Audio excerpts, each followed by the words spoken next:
Hello bien-aimés, bienvenue aujourd'hui le vendredi 17 pour notre nouvelle édition de notre Rhapsodie du jour. Alors le titre est « La sagesse cachée de Dieu ». Nous prêchons la sagesse de Dieu, mystérieuse et cachée, que Dieu avant les siècles avait destinée pour notre gloire. Sagesse qu'aucun des princes de ce siècle n'a connue, car s'ils l'eussent connue, ils n'auraient pas crucifié le Seigneur de gloire. 1 Corinthiens 2, 7 à 8. Le sacrifice de Jésus-Christ était en effet un profond mystère.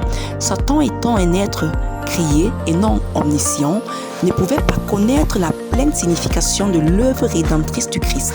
La Bible révèle cette vérité dans 1 Corinthiens 2, 7 à 8. Nous prêchons la sagesse de Dieu mystérieuse et cachée, que Dieu avant les siècles avait destinée pour notre gloire, sagesse qu'aucun des chefs de ce siècle n'a connue, car s'ils l'eussent connue, ils n'auraient pas crucifié le Seigneur de gloire. Ici, les chefs de ce siècle ignoraient le but ultime du sacrifice de Christ. S'ils avaient compris la profondeur et la puissance de ce mystère, ils n'auraient pas crucifié Jésus. Dans Jean 12, 31, Jésus désigne Satan comme le prince de ce monde, ce qui correspond à la description des puissances des ténèbres dans les versets précédents.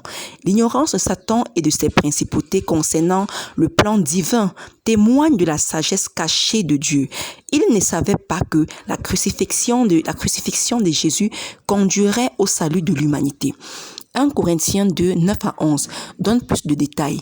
Mais comme il est écrit, ce sont des choses que l'œil n'a point vues, que l'oreille n'a point entendues, et qui ne sont point entrées dans le cœur de l'homme. Des choses que Dieu a préparées pour ceux qui l'aiment. Dieu nous les a révélées par l'Esprit. Alléluia. Car l'Esprit sonde tout, même les profondeurs de Dieu, lequel connaît les choses de l'homme, si ce n'est l'Esprit de l'homme qui est en lui. De même, personne ne connaît les choses de Dieu, si ce n'est l'Esprit de Dieu. Grâce soit rendue à Dieu que nous connaissons et comprenons la sagesse et les mystères de Dieu. Ils ne nous sont pas cachés. Christ dit, la Bible a été faite pour nous sagesse de par Dieu. 1 Corinthiens 1, 30. Et nous avons la pensée de Dieu. 1 Corinthiens 2, 30. Nous allons prendre la prière. Cher Père, je te remercie pour la sagesse cachée dans ton plan éternel et qui nous est révélée par le Saint-Esprit.